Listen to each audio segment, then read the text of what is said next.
Hi, in front of me is XIAOMI Redmi Note 10 and today I would like to show you how you can change icon style on this device. Firstly, go into settings. Now you need to scroll down, choose themes and tap on more over here. Then pick profile at the bottom right corner and click icons.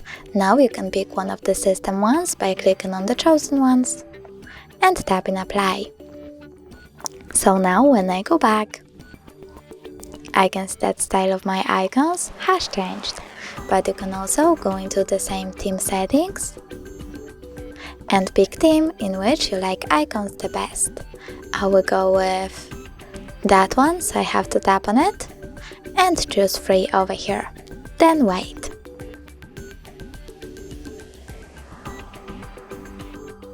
Now go back, click on profile again at the bottom right corner and tap icons. Then pick these ones that you just downloaded and simply click apply. When I go back, I can see that my icons were successfully applied. Thanks so much for watching. If you enjoyed this video, don't forget to leave a like, comment and subscribe. Bye!